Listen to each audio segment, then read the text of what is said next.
Good afternoon, everyone. You got Chris here at Site Selection Group, Elijah from Site Selection Group. You've seen us before, Kylie and Christina from the cabinet, and excited to have this conversation today. This is kind of a little add-on. This is not meant to be fully duplicative of kind of the overarching webinar that we did a couple weeks ago to kick off this round of KPDI, but more meant to be a little bit more of a conversation, a little bit more casual about helping folks put together the best RFI they can for this round. So we've got a couple slides and we'll skip between slides and then look at a couple of the documents and we'll go back and forth here. But a couple housekeeping items first. This is being recorded, so if you miss anything or miss something on the slides, you'll be able to go back. And two, as always, we've got the chat and the Q&A function, I think both set up. So feel free to ask questions, use the chat function, what have you, and we'll try to deal with those in real time. So Elijah will drive the deck, but before we get into things, Kylie, Christina, anything you all want to touch on, points of emphasis or things of interest for today? I don't believe so, Chris. Okay. Thank and you. Then Terry, I know you're on the road a little bit, but anything you want to chime in on early on this? Nope, all good.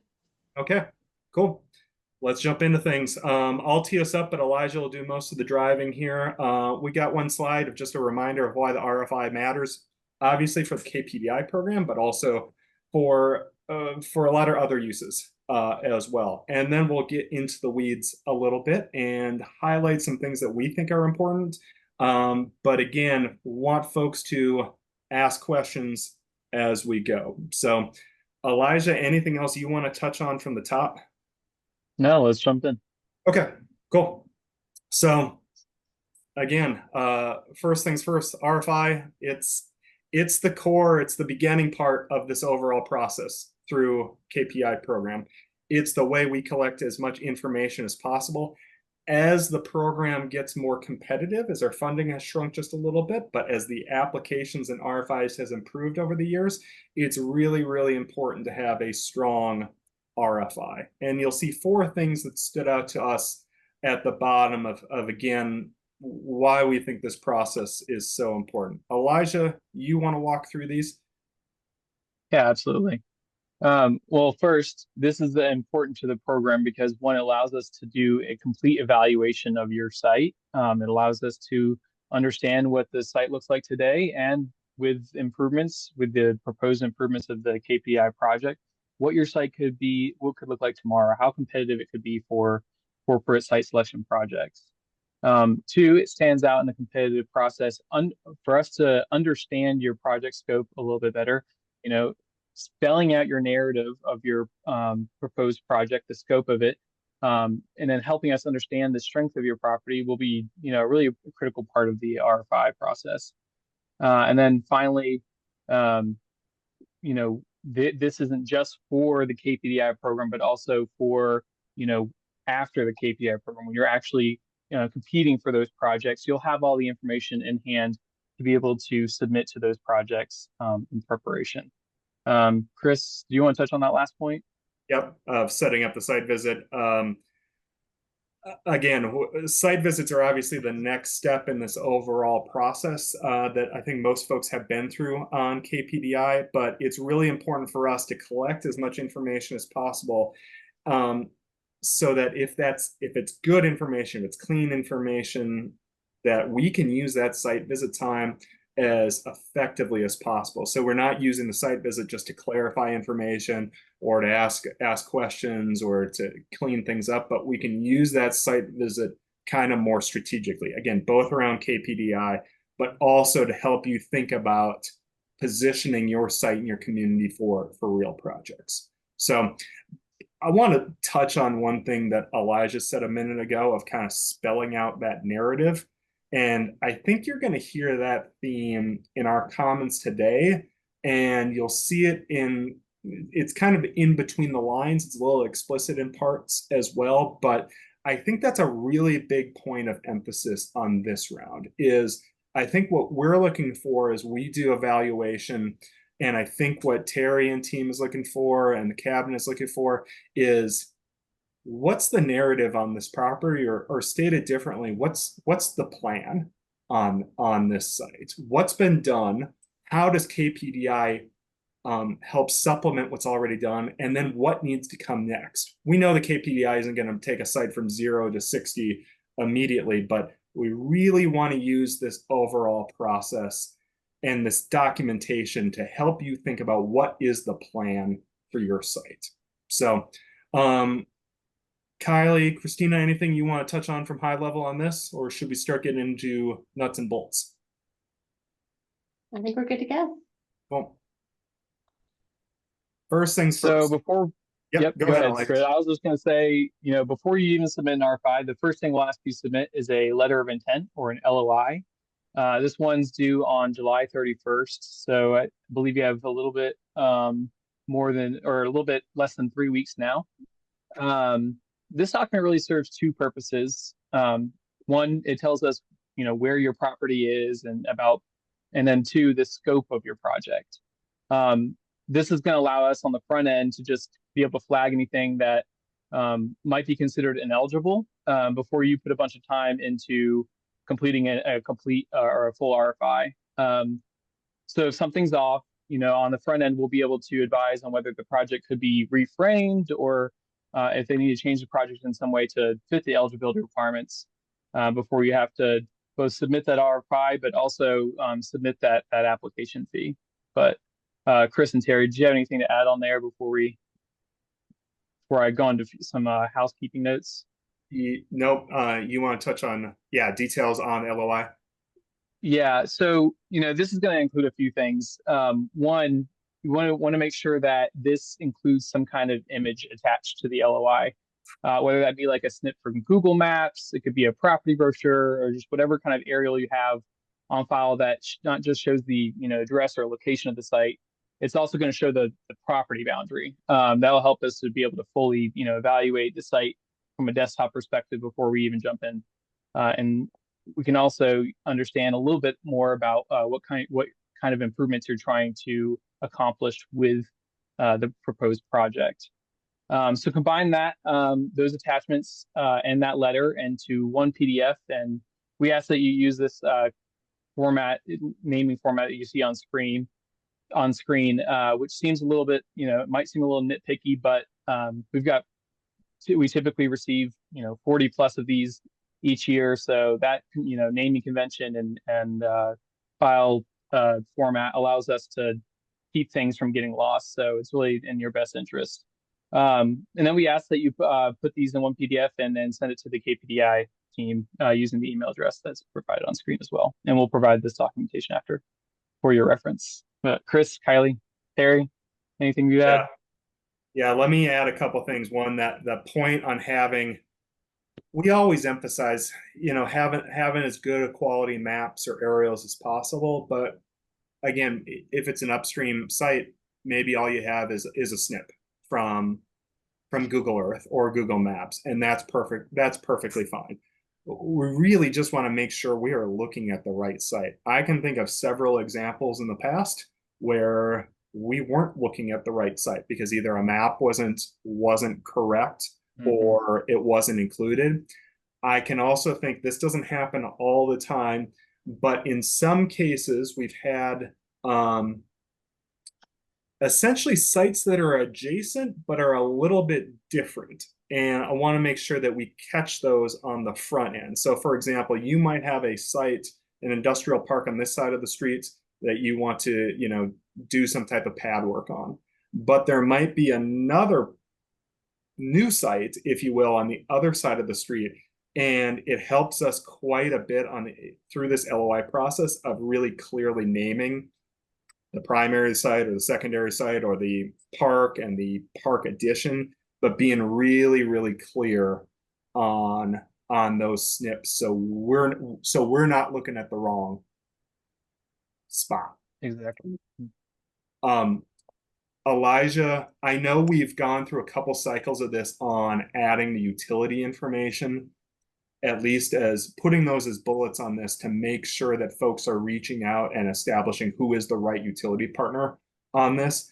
I don't, have you seen any issues with like clarifications or confusion or anything on that, or is that generally pretty clear?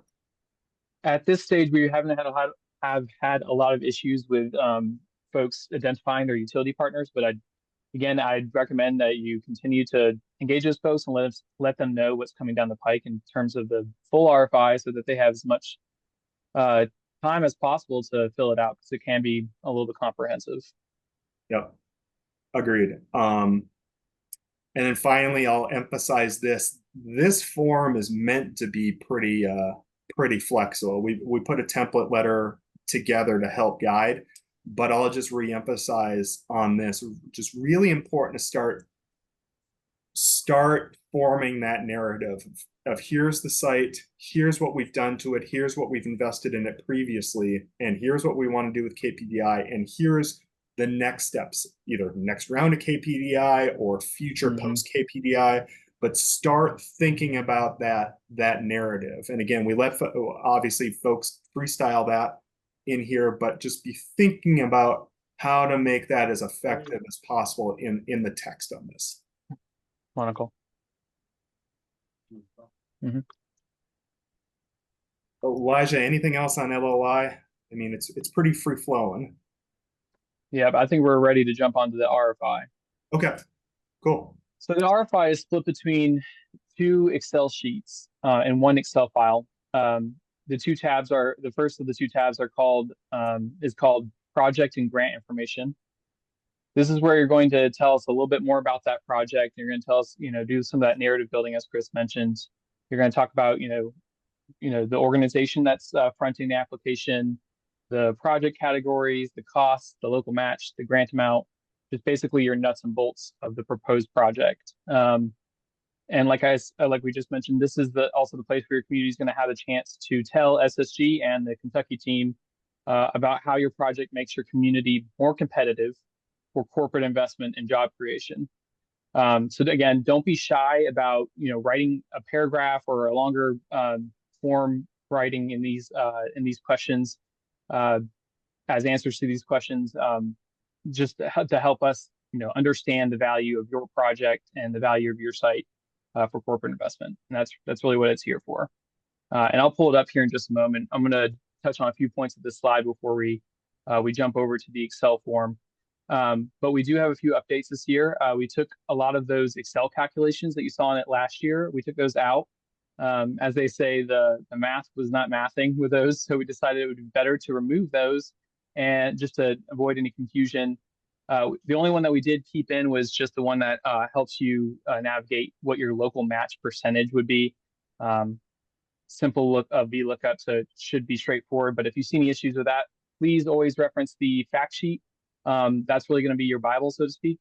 So make sure that's what you're referencing when you have any questions about what your local match look like and how that's calculated. If you've applied to KPDI before, you'll notice that the project plan section looks a little different now. This is the point where I do want to bring up Excel, show you a little bit what this looks like. The update is right here. This is going to show your priority project information on screen. We think this is a little bit easier to navigate now, the way that we've organized it. One ask that we make of all the applicants are that those line items right here you see on the cost section, we ask that those come straight from your engineer's estimate. So make sure that those two match side by side. If the community has an engineering partner, that is, to work with. So make sure, securing those estimates can be, provide a lot of confidence to our team and to the cabinet that the proposed project has been fully vetted. I'm going to jump back to this PowerPoint for just one more point or a couple more points. But we also ask that you pay special close attention to the community state investment section that's towards the bottom of the application. We've added a couple of questions here, and we've reformed a couple of questions. But really, this is going to be where you're going to do that narrative building, as Chris was talking about. The context there can give your project for KPDI a competitive boost. It was the last round or the round before it. we had a community use this section to tell us about project interest that they had from a bunch of corporate users after securing a sizable federal grant for the site for a utility improvement. But the community was still losing projects to because of the fact that they didn't needed a water extension to the site. And so they were able to build that narrative kind of into their first application page. And that's what we're looking for here is we're trying to understand the need for it and the support and momentum that you have at your site. So feel free to use that section and for that purpose and to its fullest potential. But Chris, happy to jump into that Excel if you want to talk about anything particular. No, that's what I was As well. thinking too, of maybe jump into the Excel a little bit. And I don't know if we have to go question by question at community and state investment, but that is kind of important stuff right now. If you want to zoom in maybe a little bit. Yes, let me get in full screen mode here. Yeah. Yeah, it's Okay. those. You can probably see me working on the other screen here with Elijah, but it's those three that I think are every question is important, but it's these three that are really important of what's been done, what's been invested or what's been done on this site previously, what needs to happen in the future. And also, again, we're not holding anyone of like making blood oaths on how are you going to pay for that future stuff, but I think there's going to be more focus on, is there a path? If you're going to improve a utility, is there a path towards then doing what needs to happen next on that site? So I just think those first three questions there are really, really important. Elijah, any of the other questions down here that, I mean, they're all important, but anything you would want to highlight? One thing I think would be important is just talking a little bit about these local matching dollars. We've had some questions from communities in the past about what exactly we mean by contingent. So we've provided a little bit of an example there, but just trying to understand whether or not those funds have been fully secured by your locality or your EDC for the matching amount that you're required to provide as part of the KPI program. That will be an important part of your application. One Chris, other, or go ahead. it's Christina. The only thing I would add, and I think is reflective here, is sometimes we have a hard time tracking sort of the narrative around a site that's used KPDI multiple times. So sort of being clear in these narratives, you know, KPDI round one used due diligence fund to do X, Y, and Z. Now we're moving on because we get a little overlap when a community has 2 or 3 active projects, which is fantastic. And sometimes the lines can get blurred in between the different phases and projects and cause a little confusion. So, yep. And to that point exactly, Elijah, at top, we asked just kind of the basic yes, no question of has this community applied for PDI or KPDI in the past, but then the narrative should be at the bottom, right? That's exactly right. Yeah. thank you. I'm going to put that on my other screen now. We're going to jump into the RFI unless there are any questions that we want to stop and answer before we move on. Yeah, Elijah, I haven't seen any questions or chat at this point. Again, folks, feel free to ask any questions in those functions. We're monitoring it. Let's actually, stop for a brief second and see if they're still typing them. So before we move on. Sure thing.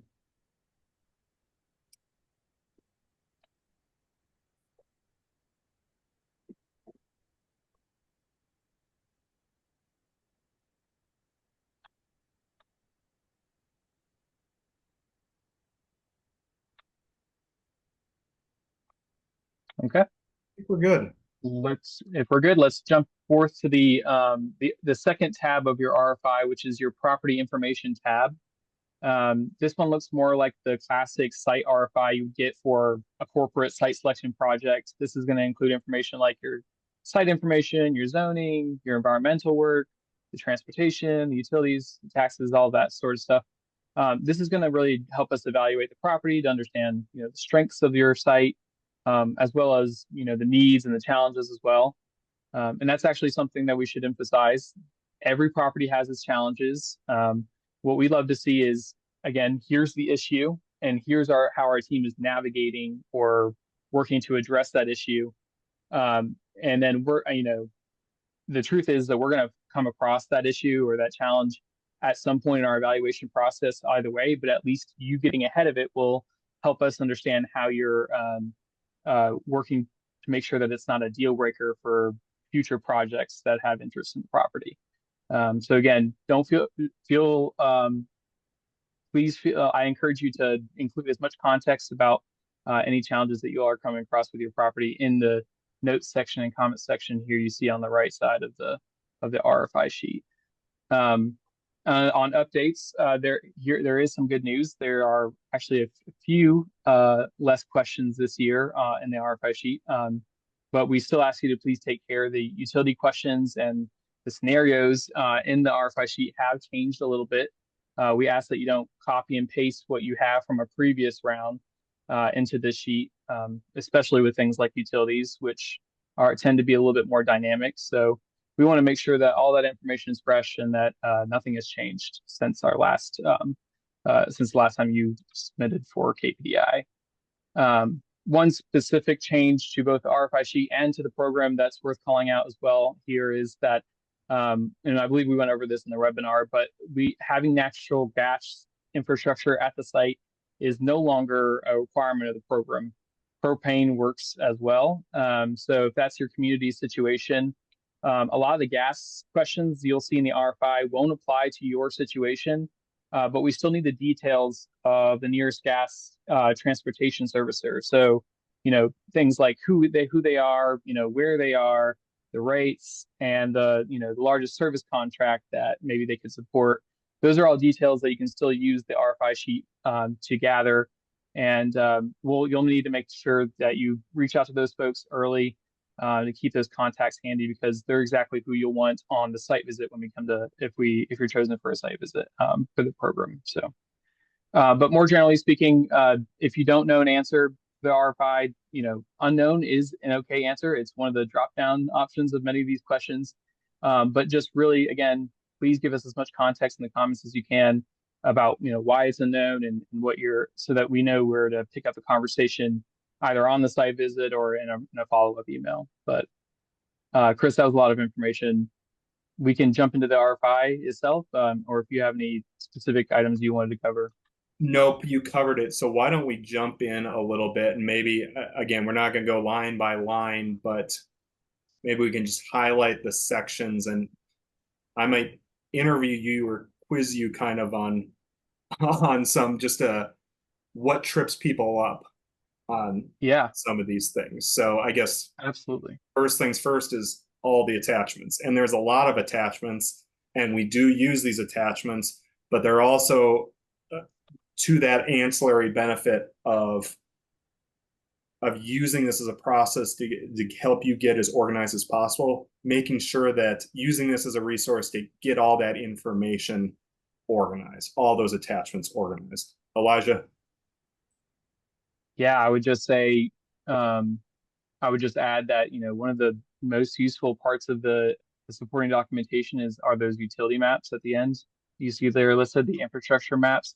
Those are really going to help the SSG team kind of compare the information that you have in the RFI and kind of solidify it using that visual and understand exactly where things are coming in, especially if you have a utility project. So if your project is pertaining to one of these supporting documents, please, please, please make sure that those are included in your submission. Yep.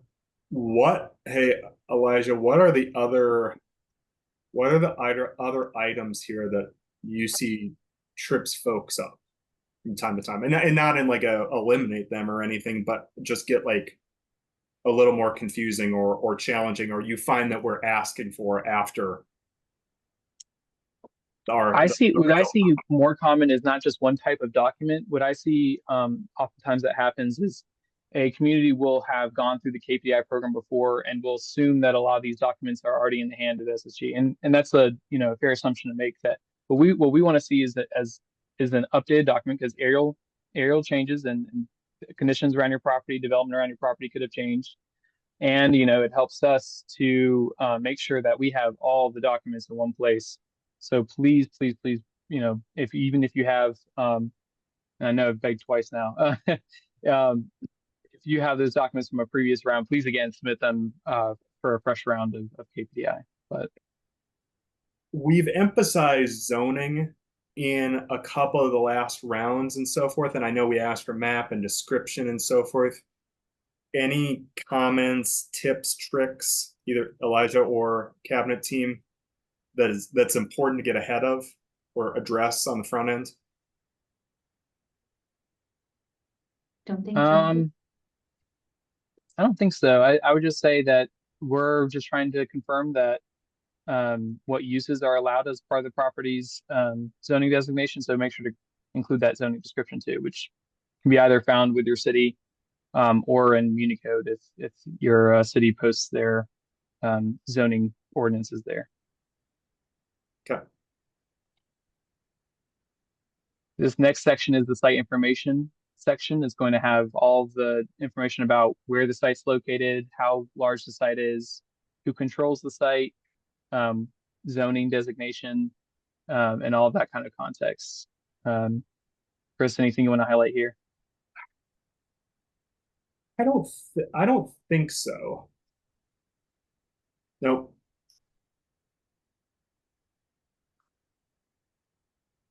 Hopping down to one of the utility sections, this is the electric section, and there's one for natural gas, water, wastewater, and telecom as well.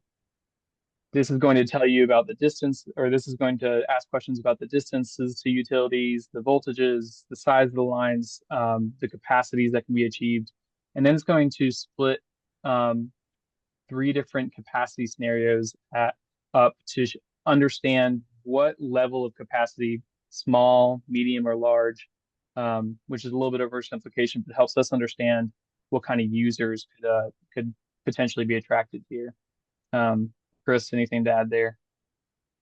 Nope, we've reduced these from previous years just because a few years ago everything was through the roof on terms of requirements for electric and water and wastewater. Those have come down a little bit, absent data center land, which we'll talk about separately.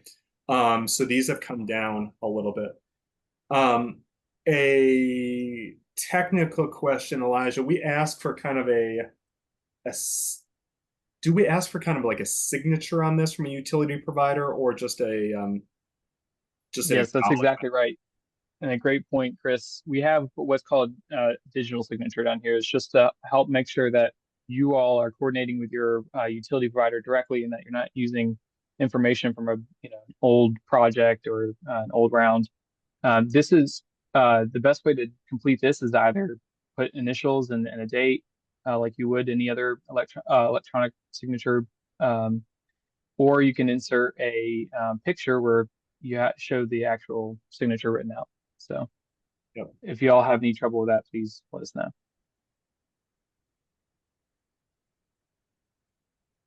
But otherwise, the utility sections are structurally the same as previous That's right. years. We've just changed the scenarios, if you will. So And that's actually a great point. One thing that we utilize in each of these sections is the description of the location. I see that goes a little bit underutilized at times in these RFIs. Just help us understand what road that the utility line follows, or some other kind of descriptive marker, so that we can, if there's not a utility map available, especially, we can still find the location of that line and how it runs. We can understand the infrastructure a little bit better. yeah, and that's a really good point for both KPDI, but obviously corporate work too, is I feel like we spend a lot of time of saying the line's on Apple Road, and then we look at a utility map and we don't see something called Apple Road, or we don't see a utility line there. So just making sure Right.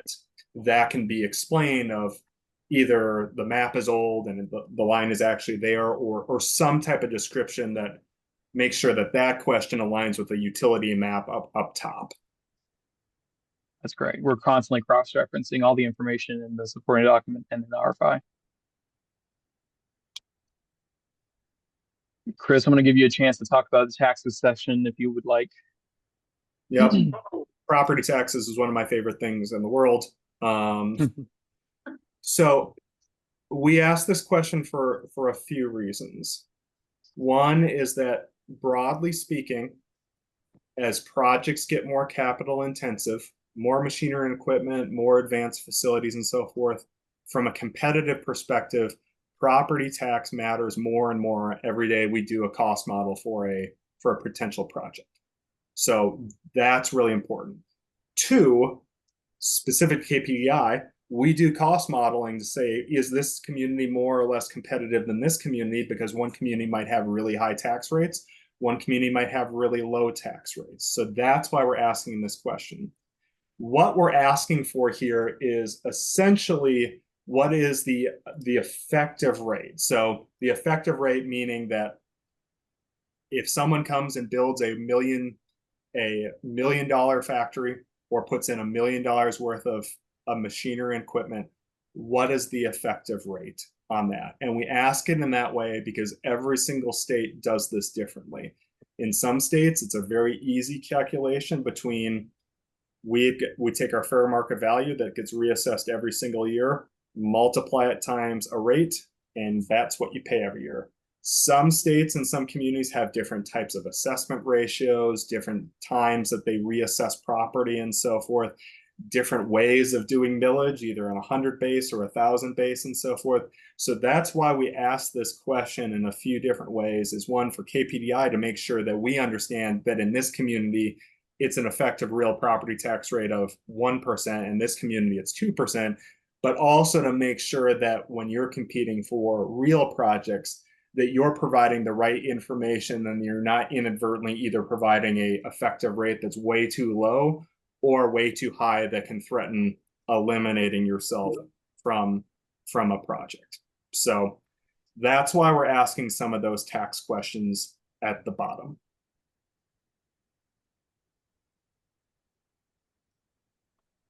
I think that's a great spot to stop and see if there are any questions specifically about the RFI. Yep. And we've got a couple going back to Orange tab, I Yeah, think. great. So Absolutely. first question, if the local multi-county development agency was not established as of the last round of applications, would the answer be that the entity is a first-time applicant? So I would say yes. Yeah, if it's a new Yes. entity and hasn't applied before, yeah, I would mark it as a first-time applicant. And then you could say either in the narrative or somewhere else that this is a new entity. We had previously applied for this site with Apple County and Banana County together, but now this is a new applicant. So that's how I would address that. Second question, is there a section in the application that allows an applicant to explain other sources of grant funding being leveraged for the same project? So yes, correct? I mean, Yes, that's correct. That would be the local match. That yep. as part of your local match. Yep. Chris, So local match, and if there's like additional, let's say there's a federal grant or additional funding support for this project to either support it or do other things, you probably want to put that inside, address that in some of the questions at the bottom, correct? That's right. It's going to be mentioned probably a couple times in some of these questions, as you can see listed. Yep. Including this one where plans and funding mechanisms in place to support future development, and some other ones in here. I'm reading it in real time here, but a lot of these questions kind of touch on that same subject, but it is going to be considered a part of your local match. Yep. So 126 is the property previously received incentives or funding assistance previously from a federal grant program. So let's say you got a CBGG grant or something like that that's in progress or is working in parallel with this. That's a great place to list that. So a couple different options to be able to just tell that narrative of other support.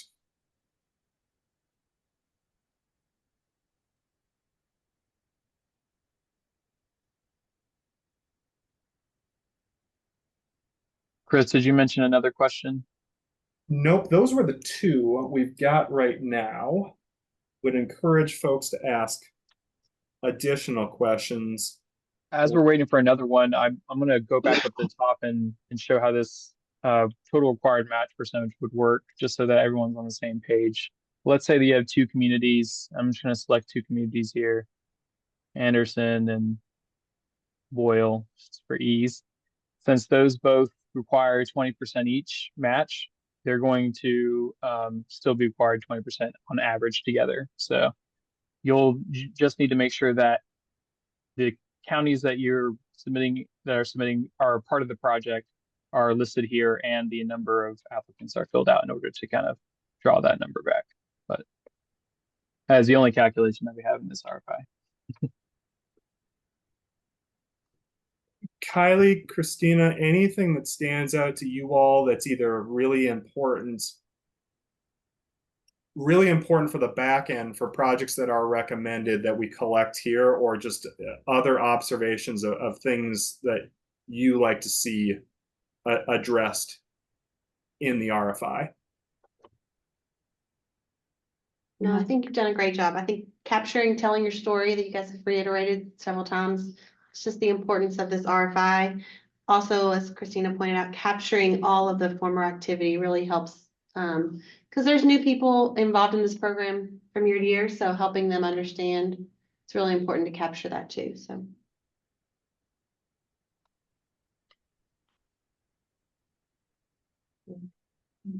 Yep. So we can Alexa, jump into got this any a little bit. cleanup stuff here at the end? Yeah, I know this is a lot of text. It's really built to be a reference tool, so don't feel the need to write it all down. We'll share this deck with you after this call. It'll be posted on the website. But the short version is that there are two deadlines. The LOI is due at the end of July. The full RFI package is going to be due towards the beginning of September, September 4th. And those will both be sent to that same KPDI email address that you see on screen. You can put everything in a Dropbox or something similar, and then be able to just send a link to that email. Attachments go in separate files, and again, we ask that those are numbered in the order listed, such as like 1-SSG RFI, 2 grant funding support documentation, and so on. I know the naming and the numbering sounds a little again a little nitpicky, but it's what keeps the applications straight on our end to make sure that we're not missing anything from your community. File sharing system preference, or just even like things that make things easier. Like sometimes you get a Dropbox links and it's just making sure it's to the right email address so that we can access it. Yeah, I mean, make sure that access sharing permissions are on for anyone that you're sharing the files with. Try to make it for everyone, available to everyone, is the best practice. One thing that really gets caught up on our end is our file naming conventions, like how long the file name is. If the file name is too long, it's difficult to download it. So if just to keep follow up to a minimum, please keep those names a little bit shorter and follow some of these naming conventions that are laid out in the instructions. But Terry, did you want to touch on any details regarding the application fee and saying that in? Can you hear me? Mhm. Yeah. Sorry, I'm driving, so I wasn't sure. I can't see well enough to tell. Don't be nervous. I can see. I just can't see with the light. I would go again. Reiterate naming. Be sure to follow the instructions when you're naming your files. So that we're sure that they all remain together with the right project. By the time we transfer these files to SSG, there are hundreds. And if they are not named in the format that we've laid out, your files may end up with somebody else's document. So be careful of that. And then everybody mails a check after they send it the docs, and that's perfectly fine. But we have to have that by the deadline so that we can push that on to SSG. If we don't have it, we hold those documents until we receive the check. That puts you way behind in the process, and that causes them to have to hold up the process. So be sure you get those in the mail and they get to us by the deadline. That's all I've got, Elijah. That's great. Thank you so much, Terry. Chris, anything to add before we move on? I don't think so. Okay. faces and emails one more time. Andrew's the official point of contact for KPI, but we all stay in close coordination. So please feel free to email or call whichever of us you'd like, and we'll get it where it needs to go. And again, I'll encourage you all to reach out early if you're on the fence about what to apply for. Throw some ideas at us, and we're happy to react. But with that, do we have any more questions listed in the chat? We don't, but can give folks Give us another a couple second, minutes. another minute here. Yeah.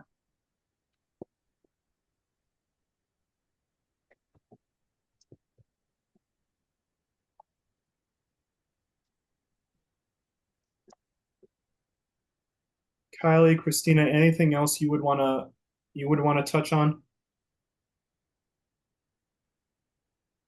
No, all good here. Thank you. We really appreciate this. Thank you. Sure thing. I don't think we have any other questions, but if we do, again, please feel free to call or email any one of us. Cabinet, Terry, SSG, anytime. We're here to help. Yep. Thank you all for joining. I really appreciate y'all hopping on your Monday afternoon. All right. Thanks all. Thanks. Mhm.